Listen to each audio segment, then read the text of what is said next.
Welcome to Hort Culture, where a group of extension professionals and plant people talk about the business, production, and joy of planting seeds and helping them grow. Join us as we explore the culture of horticulture. Hello, hello. Hello, good people. Welcome to another episode of Hort Culture. Brett comes in smooth, whereas Alexis comes in like a hurricane, like glass breaking, Wrecking the Kool-Aid ball? man into a wrecking ball. Thank you, Brett. Yeah, Brett Hannah comes in super Montana. smooth, like Delilah at night or something. Yeah. Like super smooth. Yeah, different Delilah. vibe. Oh man, love I someone know tonight. that's taking it back, isn't it? Yeah, I'm sure I'm dating myself a little bit, so I have to be careful.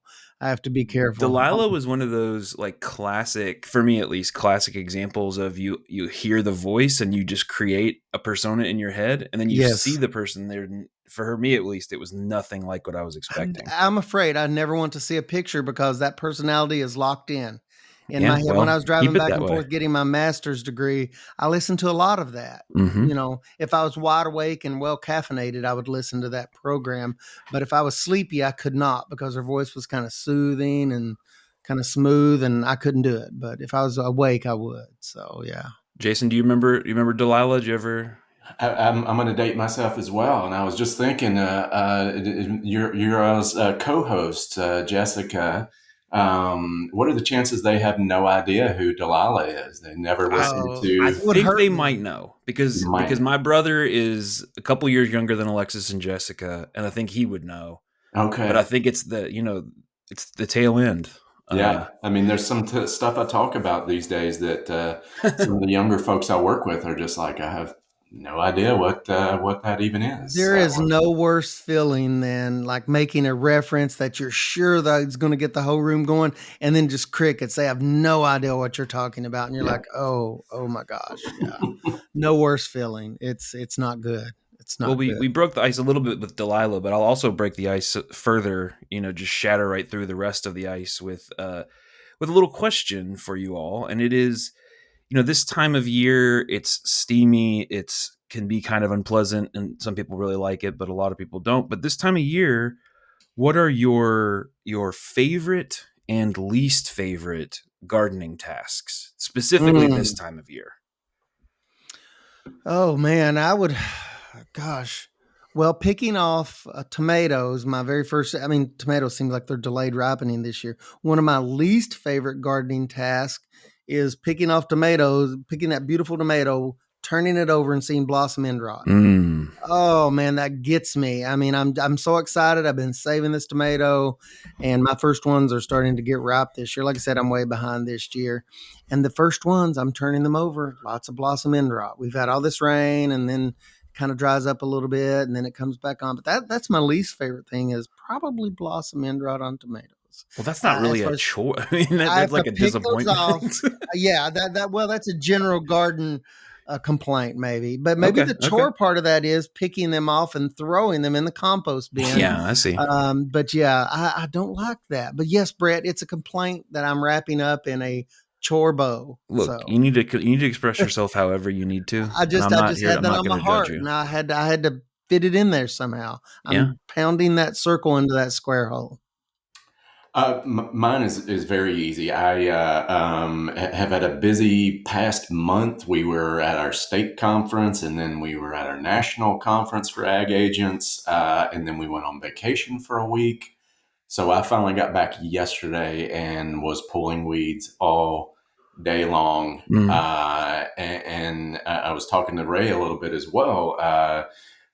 Mowing the grass right now is you should be getting to the time of the year where you could skip a week mowing the grass, but you really can't go 7 days right now without mowing the grass. So that is my least favorite, is pulling weeds, and my favorite is pulling blackberries right off the vine and eating them while they're warm. And if they got a Japanese beetle on them, just flick that off and go right to town on them. Me and my little guy love pulling the blackberries right off the vine. So that's my favorite this time of year. Man, yeah, that's a very good one. Very evocative of summer. Even the mention of the warm, plus the Japanese beetle. It's very Oh yeah, just authentic Kentucky July, late they go July. with each other. It's also I call it pullover ditch season because I'm one of those. I remember a state meeting a couple years ago, and I was with a group of agents where I just basically locked the vehicle up on Land Between the Lakes. Halfway down, we were taking a little like side tour, and they were like, "What are you doing?" And I put it in reverse right in the middle of the road. Went back and did this little pull off because there was blackberries beside the road, and I break for blackberries. I need that bumper sticker, and I love when you see a big patch of those along the side of the road, and they're just, I'm like, I'm stopping for that. I am 100% of the time, if there's a safe pull off or even semi safe pull off, I am stopping for those blackberries along the side of the road.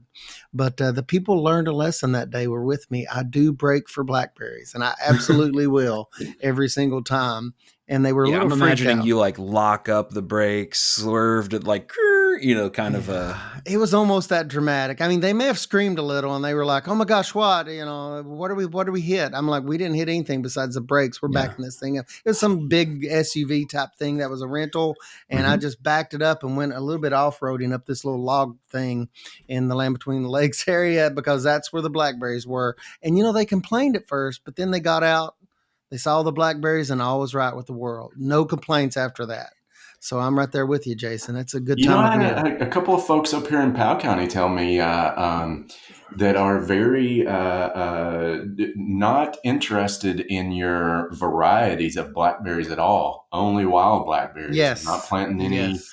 I think what I have is called Primark. They're thornless. Mm-hmm. They're all like, if you They ain't don't want to getting know into about the those. thorns, then you're not a real blackberry person. So Yeah. Well, I've It's the have blood that yeah. that brings out the sweetness. exactly. That's right. Yes, they add the extra that extra zing Yeah. to it. I've had a lot of people tell me that they don't want to hear anything about the cultivated varieties. They want either wild or nothing. So, Hmm.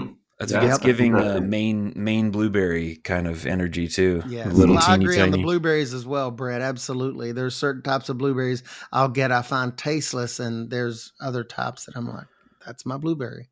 Well, So blackberries are the fun same way. fact. Tim Woods, who works with our group, a longtime extension professor in economics, he got a large part of his start up in blueberry farms in the northeastern part of the United States. He's originally from Vermont. Hmm. His family moved to Indiana later on, but yeah, and then I believe, I could be wrong about this, but I believe his first extension job was working as an extension, I guess we would call it an associate with blueberry growers up in Maine, I think. So he'll have to come on and regale us about stories of Yeah. blueberries past. But well, Jason, you mentioned task. I think just real quick, my answers would be my favorite thing is probably the watering my bonsai this time of year because it's a methodical. I don't always love it, but it's one of my favorite ones. But one of my least favorite Favorite as things. well would be cutting the grass.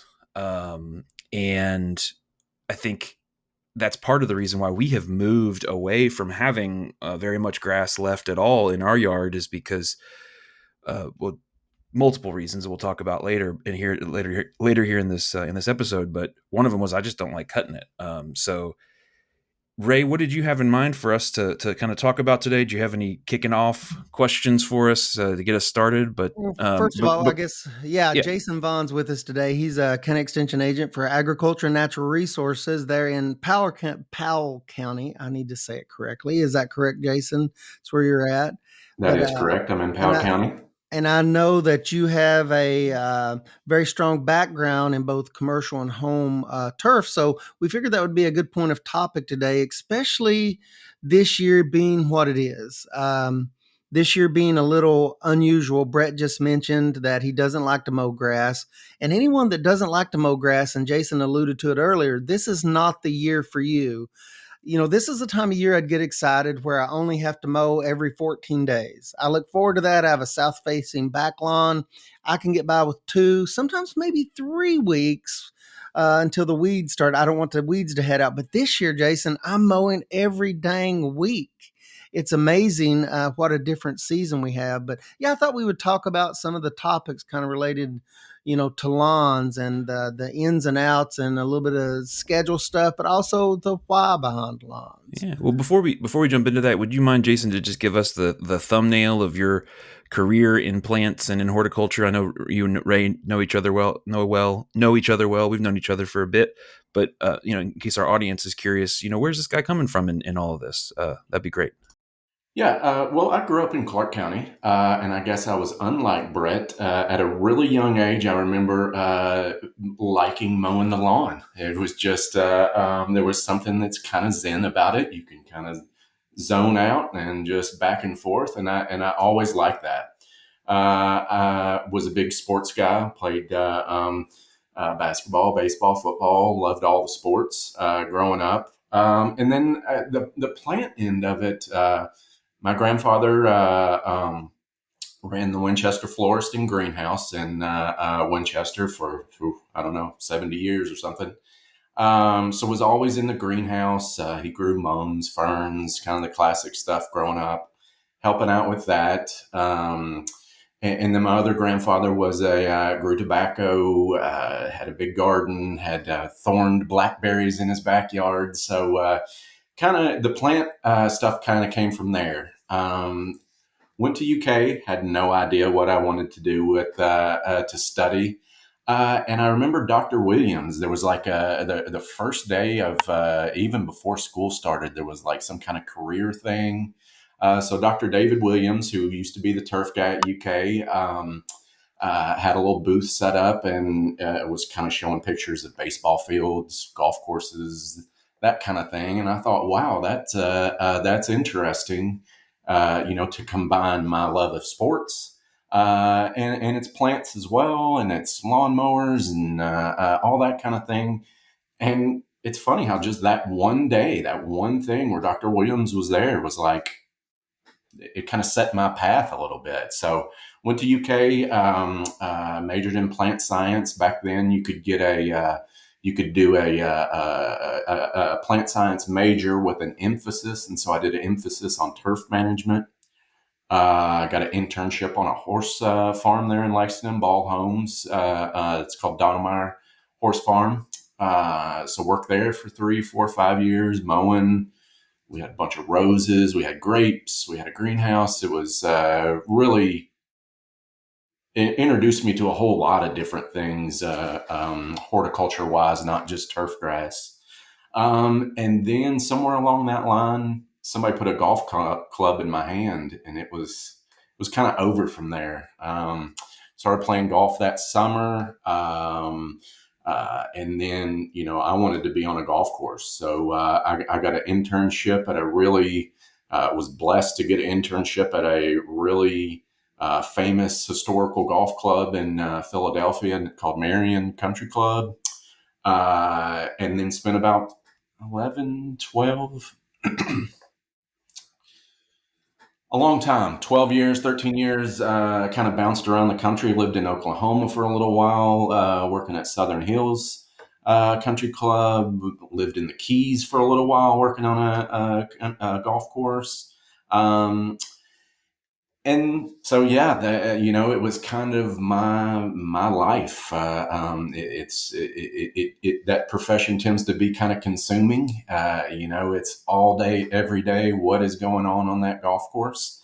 So yeah, I loved it for many, many years. Then kind of was getting married. Knew I wanted to have a kid. Sometimes that lifestyle with the golf course and a family life doesn't mesh that well. So that's how I kind of ended up here. I always thought I might like to be a teacher, and extension kind of filled all those roles of plants and turf and teaching and a little bit better, a more conducive lifestyle to a family life. So yeah, that's how I ended up here. Is that the thumbnail? Yeah, Oh that's man. great. That's Marion that hosted the U.S. Open back in like the 2013 ish. 13, yeah. I was there in 2005 when we hosted the U.S. Amateur. So that's Wow. if you're not a professional golfer like most of us are, that U.S. Amateur is a a very big deal. So, and then from there, as far as tournament golf goes, I left Marion and went to Southern Hills in Tulsa, and had the PGA Championship there that year. So Wow. Tiger Woods won. So Yeah. Yeah, man. So some prominent locations, not only prominent locations, but you've literally covered a lot of ground in different areas of the country. Did you also say the Keys? You were the down Keys. there? Wow. Yeah. So I went down there for the first year I went to Philadelphia. The superintendent said, you know, you're new on the golf course. We'd like to keep you here for another season, but you need more experience watching the grass grow. So I have a friend that lives down in the Keys. Would you like to go down there and work for him? And I said, yeah, absolutely. I was young and not married, and could fit everything I owned in a couple of backpacks, and off I went. So, yeah, I was very blessed to get to bounce around lots of different places, historical golf clubs, and met a lot of different people. Yeah, I was very blessed. That's awesome. Yeah, I had no idea about that. Working in the golf side of things, because I mean, if in case people don't aren't familiar, this is like the equivalent in the golf sporting world of working at like a major botanical garden. That this is like they're known for taking care of this stuff and for being at the top of that game. What would you say?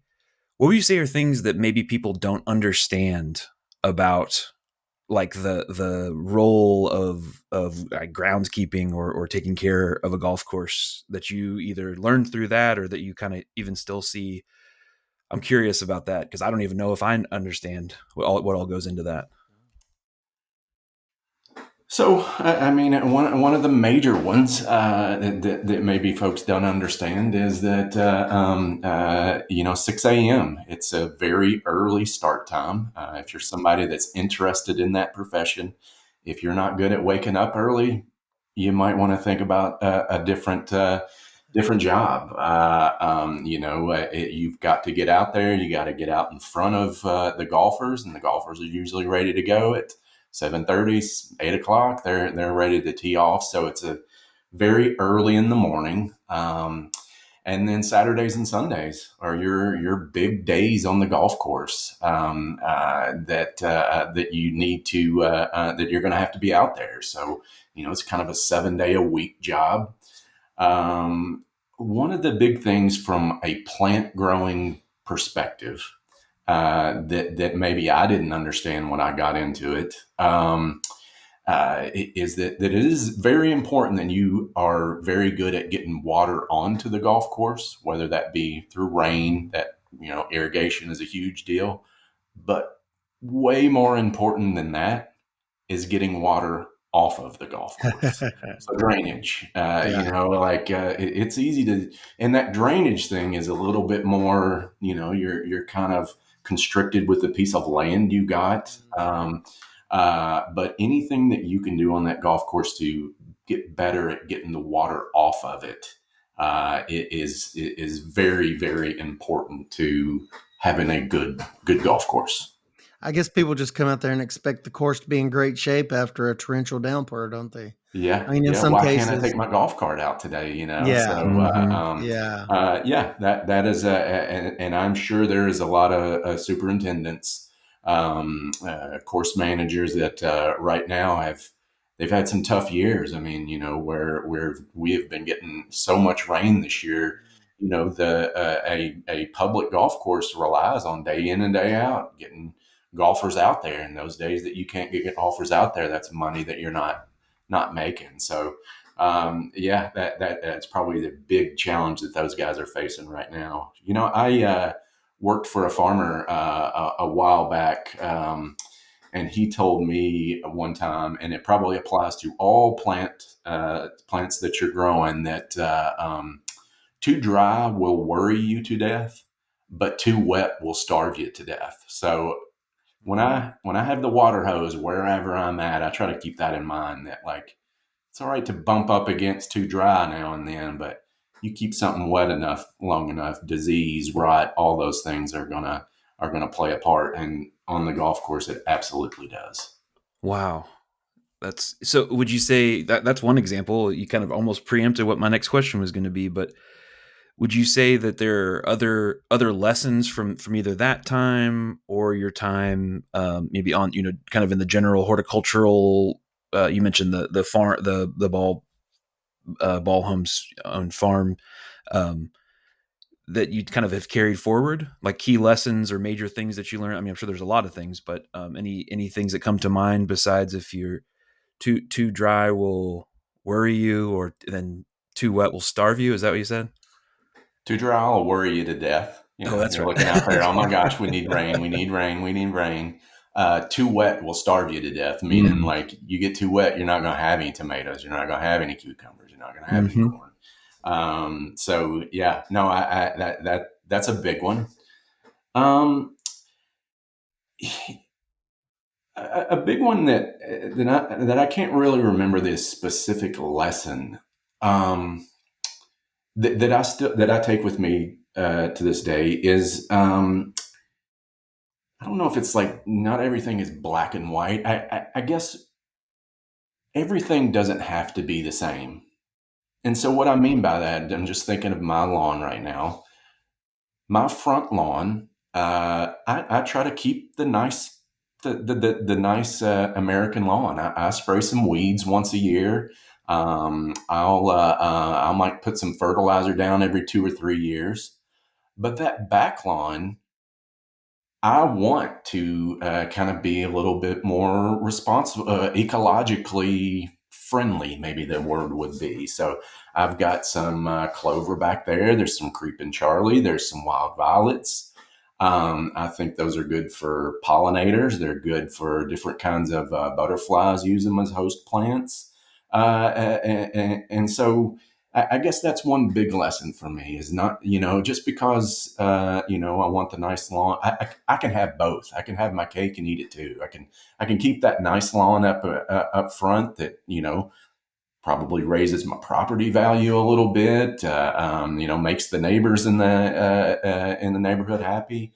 But in the back, I'm kind of promoting some things that help out other species. So that's a big one. We would run into sections just because you did something to one green doesn't mean you'd have to do it to six green. Everything's specific. So that's another big one I've taken with me. The first superintendent I worked with said, if you come out on this golf course, you better have a pocket knife. I got a pocket knife. It's just that if you're going to be in this trade, working with plants, you need a pocket knife. You might have to open a bag of fertilizer. You might have to cut a limb off to take as an extension aid. You might have to cut a piece of a limb to take back to the office. Carry a pocket knife. So it's a pretty simple one that I've always that I took with me. Now, Ray, you also ascribe to the mullet philosophy of lawn care. Is that correct? Sure, I'm in a neighborhood that I mean, there's certain standards, that the neighborhood goes by, and I have a very, very small front lawn. A lot like what Jason was saying, is that the front lawn I will do some basic weed treat, some basic maintenance. I certainly don't go all out, but I try to have a nice green space on the very small front lawn. But I have a much, much larger back lawn that we have flower gardens and vegetable gardens and containers, and I have lots of creeping Charlie, which is everywhere this year. I have dandelions and all the weeds in the back, but the mostly what I've been trying to introduce a lot of white clover. I love that stuff. In a typical year in Kentucky in July and August, when everything is looking dead, it seems like white clover adds some green back there, so I've been trying to encourage that.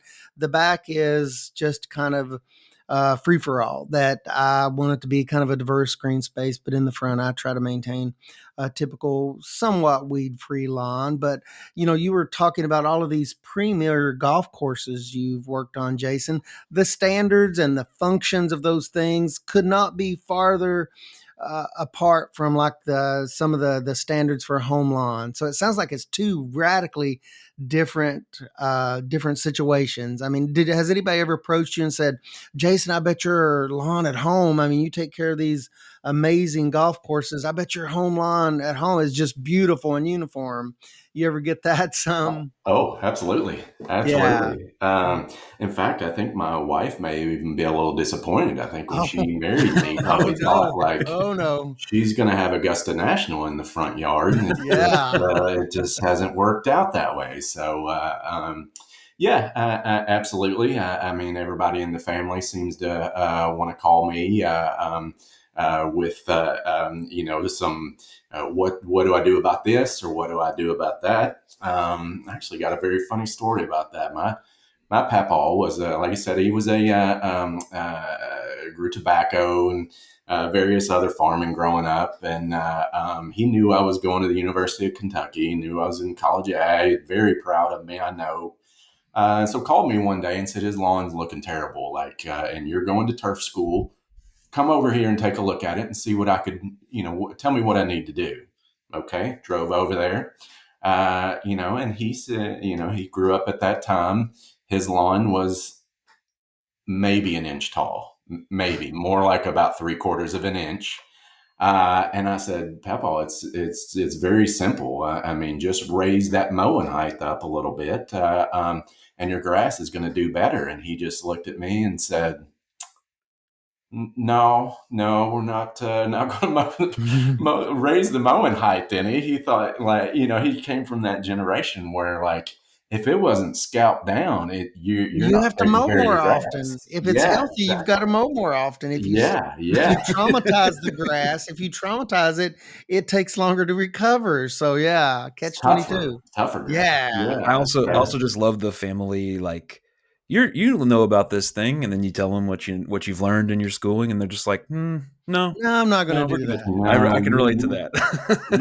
you haven't learned yet. I often laugh with a lot of guys in Powell County, especially the older ones. Lime, back in the day, lime was the cure for everything plant related. If it's got some root rot, put some lime on there. If it's whatever it is, you put some lime on there, you'll be in business. So I often laugh with guys that that's another one that they thought was just the cure all of everything. I guess I don't know, but yeah, no, I mean, if we're talking about home lawns, and that is just the easiest one right off the bat. If you're looking to improve your home lawn, if you are not growing our bluegrasses and our fescues at least 3 inches, bump that mower up, and you will see an immediate improvement in anything you're doing grass wise.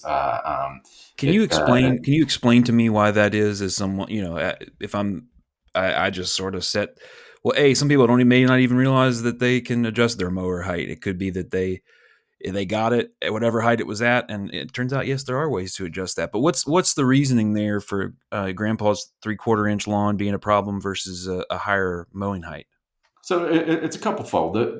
Just off the top, I mean, the lower you cut that grass, the less leaf area you have, and so just like a maple tree or an oak tree, those leaves are where it's taking up sunshine. It's using that to make food for itself. So the smaller you're cutting it, especially when you're cutting that and your grass is brown out there, that means you got no chlorophyll out there. It means it's not able to take up sunshine. It's not able to make food for itself. So that's just off the top. I mean that's the biggest one really.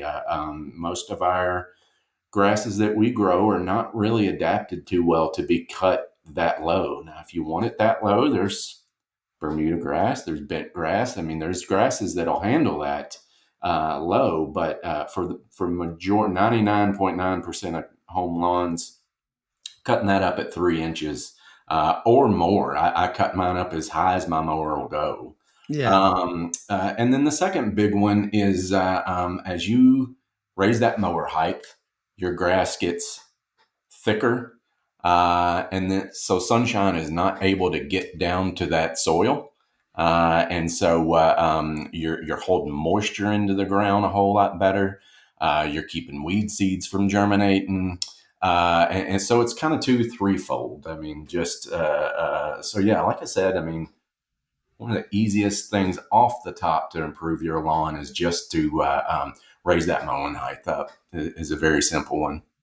Mm. I think a lot of times you mentioned you were in the South Carolinas earlier with your family, maybe on a vacation. But I think a lot of times people get a little confused when they go on vacation. They see these southern lawns mowed at a certain height, which is typically Mm. way lower than what we mow our lawns. Where they may have warm season grasses, completely different animal, isn't it? Than what we have in Kentucky. And I think that leads to some of that confusion of mowing height. Is they'll see some of these lawns that are aggressive. They fill in gaps, or warm season grasses. They're able to fill in bare spots rapidly, and they're mowed very close. And I've had people say, "Well, this grass down there, they mow it close, and it does awesome, and it has these type of characteristics." And I'm like, "Well, you can't really compare those two, can you?" No, no, you're exactly right. I mean, those Bermuda grasses are kind of they've been bred to handle that low mowing height, and like you said, they spread. Whereas ours, when you go out there and you cut that grass and you're seeing brown and you're seeing a whole lot of clippings go off of it, you're doing a lot of harm to that. I think there's also just that thinking that the shorter I cut that grass, the longer I'm going to be able to go between before I cut it again. And that's sort of just a not the right way to think about that. I mean, It's you add, amazing, yeah. I mean, you mentioned it. If you let sunlight in there, my goodness, if you keep doing that for a period of time, I've had people accuse seed companies. They'll seed a tall fescue or whatever, and they'll mow too close, and they will accuse like seed companies of like putting in a bunch of crabgrass seed. I'm like, no, probably what's happening is that sunlight. I mean, crabgrass is the seed. Most of us are going to have a healthy seed bank of crabgrass. And once that sunlight gets to the soil, you will have weeds like crabgrass that's just going to come up. It's just there. But that's an amazing point that you made about mowing height and providing that shade for the actual soil, because soon as that soil sees sunlight, it's going to grow something there. It's going to, and probably something that you don't want as a homeowner if you're trying to maintain a certain type of lawn. Yeah, it's a great point. when we were out in Montana, I found it just interesting, especially I was also in New Mexico, I don't know, 3, 4, 5 years ago. Um, in those areas, like here in Kentucky, I know Ray, you're from Eastern Kentucky, so you could take a whatever 30 square foot area and you could spray Roundup and you could set it on fire and you could pour diesel gas on it and you can do whatever you wanted to that area. And within 3 weeks, here comes a crabgrass, here comes some dandelions, here comes some weeds. Just the And then, weeds. yeah, and Yeah. you come back 10 years later and it's back to what it was. Whereas some of those places out west, it's just like, especially when I went on a hike in New Mexico, it's like nothing was growing. It's just like little scrub oaks here. And I Yeah. was like, that's just amazing that it's Very so, sparse. yeah, sparse. It's so different from Kentucky. But I don't know how we got talking about or how I got talking about that. But Well, yes, it's you start bringing letting that soil get some sunlight Our in it. seed bank is impressive, and the Yes, it seeds last is. a long, long, Yeah. long time, many years. it's bringing to mind to me something that we've talked about previously, and so in a place that doesn't get much rainfall, you'll still have some people who want to aspire to the American lawn, and they'll pump in so much water that it would blow your mind to have have grass out front. We talked about xeriscapes, these concepts that people have been moving toward in certain water stressed areas. And we talked a little bit about the clover lawns. We talked about at my house, we've converted a lot of our space to landscape and different landscaped plants and stuff like that.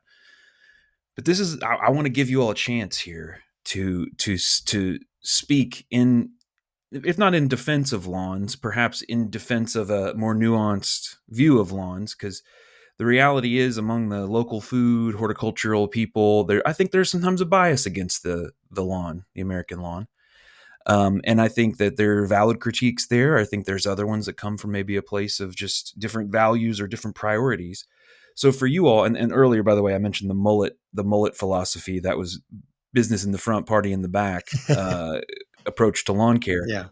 I'm going to steal that, by the way. That's fantastic. And We have to we give should that one away trademark because I that and think try to sell that It's a sort of Joe Dirt philosophy. Yeah, yeah. exactly. exactly. That's I'm sorry, terrific. Joe Dierte, for those of you that get the reference. Yeah. But as you think about the business in the front, you're thinking about you mentioned already, Jason, a little bit that there is a cultural norm and value placed on having that front lawn in terms of, especially in certain neighborhoods, for the resale value or the curb appeal of the place.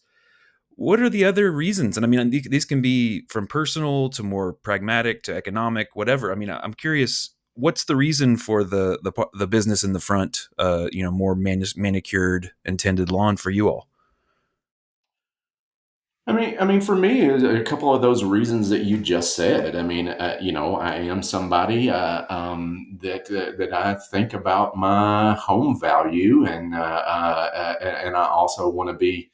I guess I kind of live in a neighborhood where it's mainly older people in my neighborhood. I do want to be a good neighbor. I want to be I'm still a little bit old school. I want to maintain that nice healthy lawn kind of, I don't know, American dream kind of thing. Um, yeah, also, I've got I got a 6-year-old. He likes to Yeah. play in the yard. He likes to ride his bike. He likes to do some of those things. I will also say that in many ways, more landscape beds can be in many ways more work. We're Yes. dealing with mulch. We don't have to control the weeds in the lawn particularly. We can just run over them with a lawnmower If and it's keep them green, it's down like good. that. Yeah. Yeah, yeah. So in many ways, and especially if you're somebody that does not know, is not very, doesn't have a big plant palette of things that you can put in the ground, as far as either landscape or vegetables, things like that, it can get away from you pretty quickly. So yeah, that's kind of some of the big ones, and then I think maybe somewhere deep down, I read a book a while back called Second Nature by Michael Pollan, who's a great author. Right, I've read several good books by him. But he kind of went on this journey of learning how to garden. And he had a whole section that was about the lawn. And I think that basically when, Homo sapiens were kind of developing, we came up in these savannas in Africa where, they're kind of dotted by a few trees throughout. And then basically like a short grass prairie that where we could stand up and we could see for long distances. So there's like deep down, he says that there's a kind of a comfort in that, a comfort in that, a feeling of safeness, a feeling of orderliness. If you think about the modern lawn, there's short grass, there's hopefully a couple of nice trees in there, some color from some annuals, some foundation from some shrubs. So I think that maybe deep down, I still am a lawn guy, and to be quite honest with you, there's some days that I don't, but I still like getting out there and zoning out and just going back and forth and mowing my grass. So You like to, so your team enjoy cutting grass. You're on that side of things. I absolutely, Yeah, gotcha. absolutely, Hmm. I think yeah. there's a lot of people there. Yeah. What about you, Ray? Does some of what he said speaks to what It you it feel, I does, guess? especially with children, because I've noticed, and me myself, Reed and I like to do, we go out back, we throw the baseball around, but I have friends that have soccer kids, and I don't have a lot of lawn space out front, and most of my back lawn, it's a large area, but it's sloping. But I have friends whose kids are really into soccer, and their one goal was, well, actually two goals, is to have a resilient turf space where their kids, they have about 3 kids in soccer, that they could practice soccer that's a safe, uniform surface and a resilient grass to cover that. So that's their goal. And that's strictly, I mean, the guy, particularly the dad, he could care less whether or not he's got a beautiful lawn, but it ended up that way on the soccer field that they have at home, kind of a practice area. Because he wants a nice thick area with turf that's resilient, and if the kids fall, it's a little bit safer than bare dirt. So I kind of like that. That's strictly from a functional standpoint. And I believe you get more on the commercial side typically in that scenario, but it also goes for home. If you have high traffic areas, I mean, I will match the plant and its, attributes to what people want that to do from just a functional standpoint. And turf can be very functional. Now, what do you want it to be? Well, you can match that up. It may be that your turf ends up being a black eyed Susan in an English garden, or it may be a cool season very turf oriented fescue that's good for the kids to practice soccer on, that's going to have some traffic tolerance. So I approach it from strictly what's your objective standpoint. And that's usually the first thing I ask a homeowner. Well, what's your goals for this? I mean, how perfect does it have to be, or what function does it have to carry out? So really, I have to find that out first. Yeah, I think for me it's just interesting because a lot of what we do within local foods, within horticulture, within this space, whatever the home and gardens, whatever you want to call it, there's a lot of like mythologies and there's a lot of slogans and there's a lot of buzzwords and terms and trends and things about, the no lawn, going away from the lawn and all that kind of stuff. And obviously we have embraced the more other kinds of plants lifestyle in the yard. But I would echo what Jason said 100%. It is significantly more work in Oh terms of yeah, hours spent outside. Um, the difference is it work that you care about, yeah, or and or that you enjoy. yeah, and Yeah, on the flip side too, or not on the flip side, additionally too, it's significantly more money to do this than it is to do that. So like if someone was, I just moved into a house, I'm trying to like keep my space looking tidy and I want to put as little time and money into it as possible, I would say keep cutting the weeds and the grass, do what you can if you want to get some seed and start to overseed and think about that kind of stuff. But if you're trying to do any of that stuff to just save time or that's a money, great point. forget That's about an it because Yeah. awesome point, we Brett. That because we really could have is. we could I was just doing a little math in my head. We could very easily have just kept the grass that was there when we got here and have paid somebody to cut it every week since we moved in here, and we would probably be ahead of where we are in terms of money. But it's a really enjoyable space for us and it's a huge Yeah, part of our lives. And yeah. but as far as, yeah, I think that's a really good point. And the native plant garden yard is not as it's not always as sexy as I make it look, Ray. Sorry about I mean, not everybody can make it look that easy, Brett. Not that. everybody can make it look that easy. That's an awesome point, and I've worked with folks before, and both of you guys have already said it, but they're like, "Well, we're really trying to cut down our labor, so we're going to put in landscape beds." And I'm thinking in my head, "Well, let's break that down." And then I want to find out if landscape beds are something they enjoy. Mulching annually, or every 2 years, is weeding.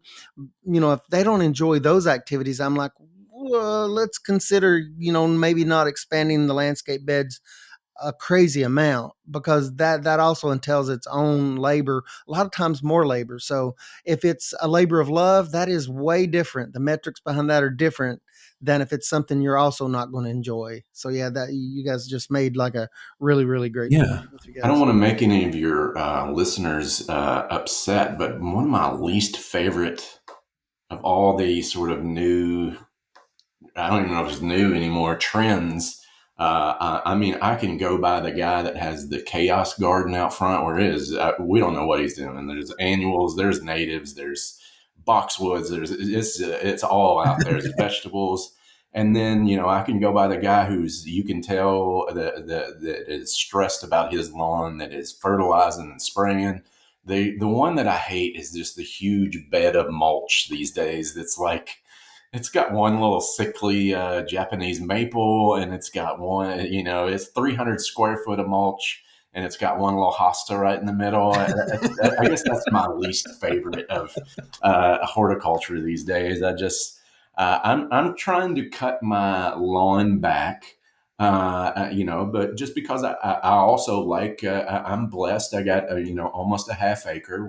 Oh, I yeah, like my nice. lawn, but I like my shrubs, and I like my blackberries, and I like my strawberries, and like my perennials. I'm trying to lessen my lawn, but I'm not going to do it with just mulch. So yeah, that I hope I didn't run anybody off with that comment, but I'm not No, into not at all. I think mulch. the other part of, like, the other kind of argument or so, vision within this, it's not really a dichotomy, but it's, the wild plant folks we get more airtime, and so this is our attempt to kind of say, hold on a second, it's not all.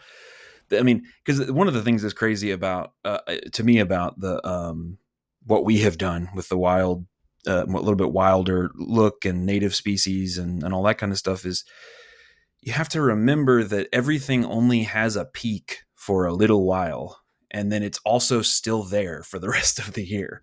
And so the lilies or the daffodils or whatever that came out, they're still there. And then when the echinacea comes out later on, like it's beautiful flowers, and then those flowers fade, and then it's this kind of weird, mess, Yeah. scraggly mess. And so I think, again, obviously we are on that tip. That's kind of our vibe. But there are times, especially like this time of year with as much rain as we've gotten throughout this year, it's a little wild. It's a little wild. And I would say it's less wild in our front than it is in our back by a long shot. But it's just a different, and there are times where I wish that I could just take a machine and pass it across it and have a nice kind of clean slate, like I could if we, still had it in lawn. So I think that's yeah, it's an interesting one. And I'm always kind of like, we obviously have done the thing of like, here's the crazy way of converting everything, but I'm also still like self-critical enough to know, like, there is no perfect answer here. No.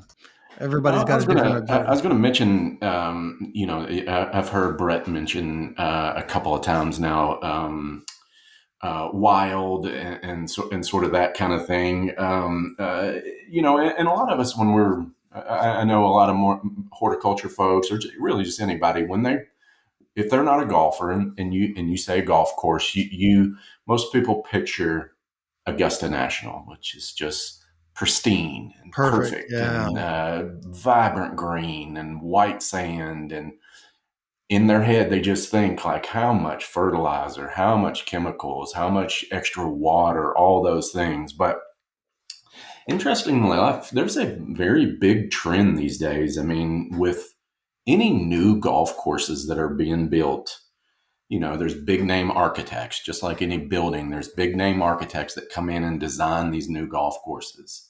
And all of them, the style these days is a very wild, the bunkers are not perfect lines around them. The grass is not green grass is not something that they're interested in. They're putting very little fertilizers. They're trying new fescues that can handle very minimal inputs. So just like the lawn, there was very few people doing what you're doing in your lawn 30 years ago. But golf courses now are very much going back to kind of that idea of, more of a English, Irish, Scottish look to the golf courses, a very wild, minimal inputs. I mean, so that's a very interesting trend in that it very much mirrors or parallels what you're doing in your home lawn, and a lot of people are doing in their home lawn. That's really cool. Yeah, I was imagining kind of like a St. Andrews, but here kind of energy to the approach. Yeah. That's really cool. Well, so real quick, I know you kind of gave us the overview timeline of kind of what you'll do to your front yard in the throughout the season. Could you just go back through that and just give maybe just a tiny bit more detail? So, like, for instance, when is it that you're spraying? When is it that you're fertilizing? Just the kind of annual or 2-year cycle or whatever of your lawn care in the front that you're going through, that you would say this is a good place to start if you're either a new homeowner or you're interested in making that lawn look really cool. By the way, one side note, when we were talking about why you do the front yard thing, there is an acceptable answer, I think, too, that is, I really, really like the way it looks. Just Yeah. aesthetically, I like it, Sure. period. Yeah. Yeah, Whether it or makes many money. many men would probably tell you, "My wife likes the way it looks." Right. So there, Yeah.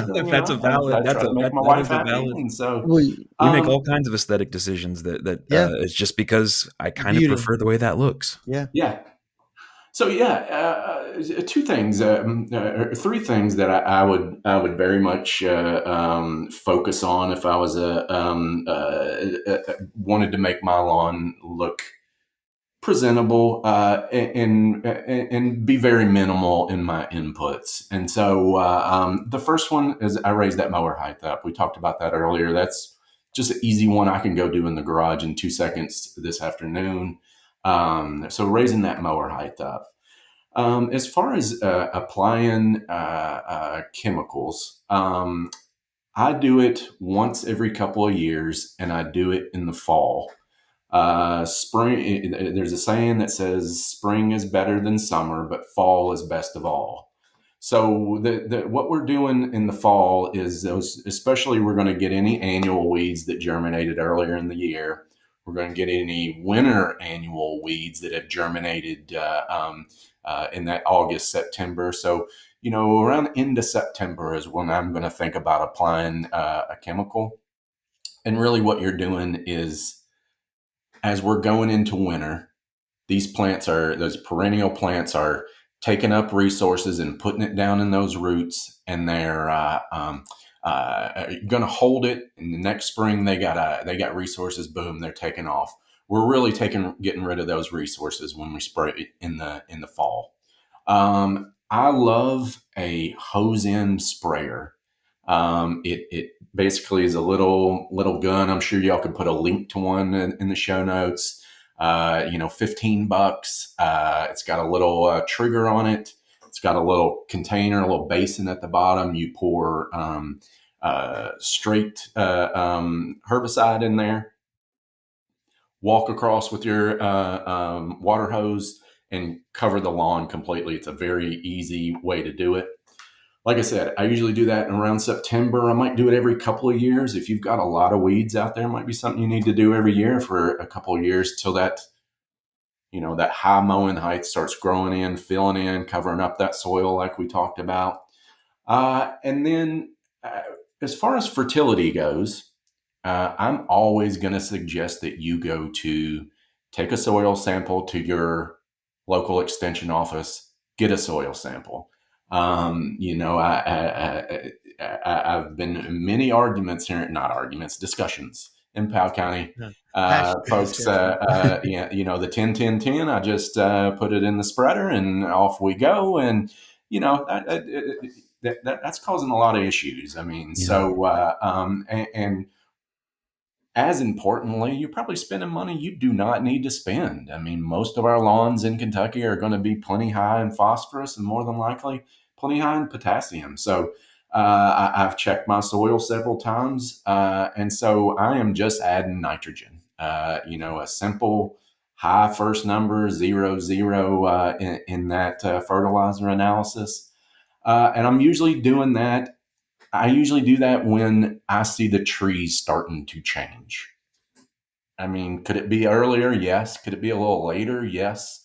But When you see the trees starting to change, in the what time of fall, year? In the fall. So they're in the starting to fall, lose their green and turn to the yellows and the reds. And yes. And there's a couple of reasons for that.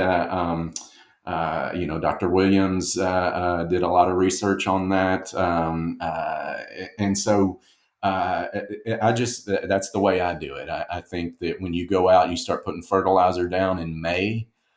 One, your grass is already growing enough.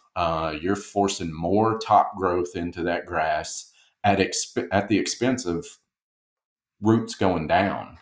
And also that crabgrass that's about to germinate, it's going to love that shot of fertilizer you just Fertilizing the gave it. weeds. Yeah. So most of my stuff I do in the fall.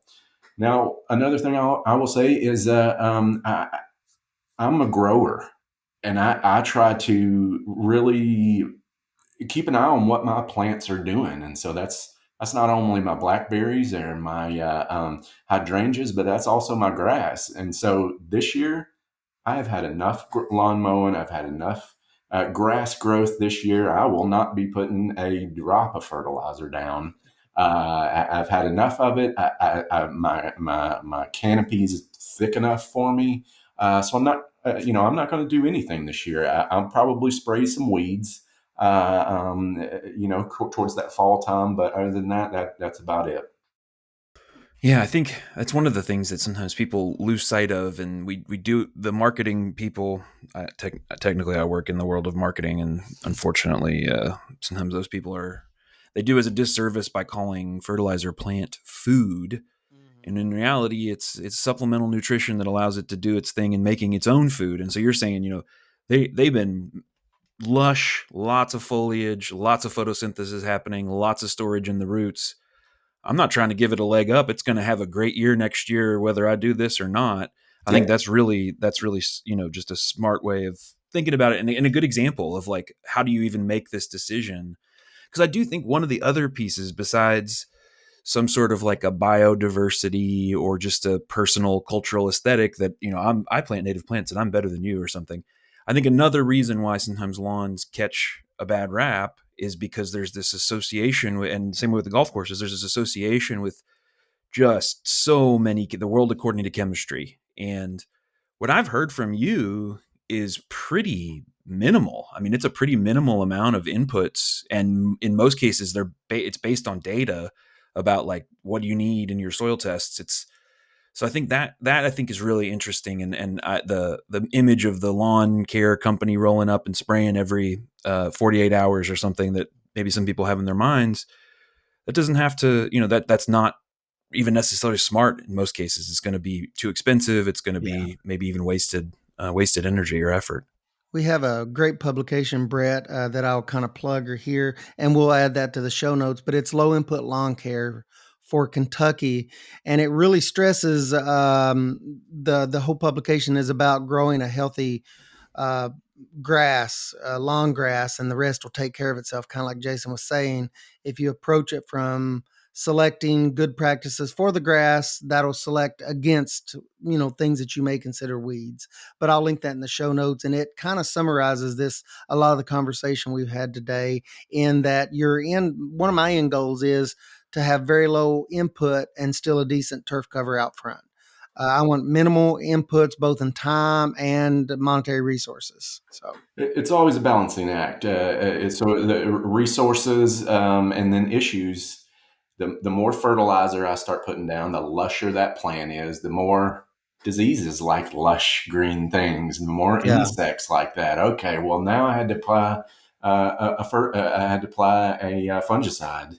Well, now I had to apply an insecticide. Well, now I got a little burned up. I need a little water out there too. Now I got to put in an yeah. irrigation system. So Well, as you if keep you going up irrigate and it, adding man, stuff, you start having more issues. So there's that. yeah, It's about finding that happy medium where, I got a healthy turf. I do got a few weeds out there. I can live with that.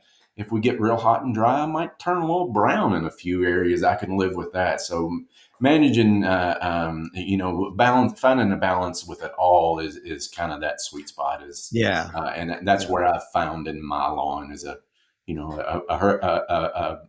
herbicide application every couple years, a fertilizer application, kind of based on what I've been seeing and how it's been growing. And just to be clear, in case anybody's listening along and they're new to this would be a selective herbicide that is for just broadleaf weeds, not for grass. Correct. Yes, Yeah, that's don't a don't very spray good point. Roundup on the lawn in the fall. You'll be in for a, The key word No, being very good point. selective. a Yes, surprise in the spring. yes. Cool, awesome. Well, you have any other thoughts you want to leave us with before? I've really enjoyed this conversation. I think it's been nice to just talk about a little bit different view on this all this stuff. Any other thoughts you had, Jason, before we say goodbye? No, I appreciate you guys having me on. I mean, I've always felt sort of that, and I get it. It's easy to drive past that golf course and you see the irrigation heads flying. And I think we always want to make, in the world today, we always want to, somebody has to be the bad guy with everything. But having been on, I used to work at Idlehour Country Club in Lexington. And I tell you what, one of the best wildlife things I've ever seen is at Idlehour Country Club, right in downtown Lexington. It was about 6:15 in the morning. I pulled up on number three, right by number 3T. We had some what we call native areas, long grass. I look over there, and it's a little family of foxes. And if anybody's ever seen pup foxes, they just jump on top of one another. You could tell they're wrestling. They're having so much fun, and it was so beautiful that I think that's just some of our golf courses right in the middles of cities are one of the few places for our wildlife to really kind of stretch their legs. So they're not all bad.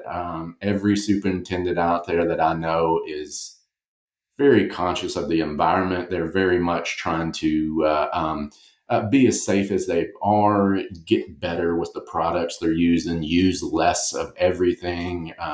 Just like everybody that we kind of know, they're the same kind of people, and I was one of those people for many years. So yeah, no, it's good to come in and kind of defend those guys and give them give a different perspective to some of those things. So I appreciate you guys having me.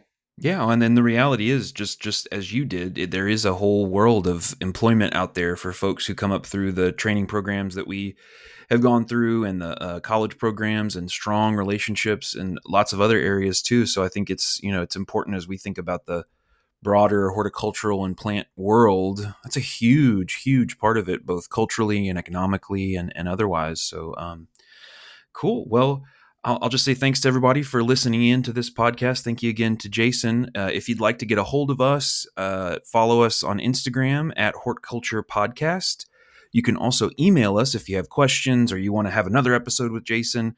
Let us know that at hortculturepodcast at gmail.com.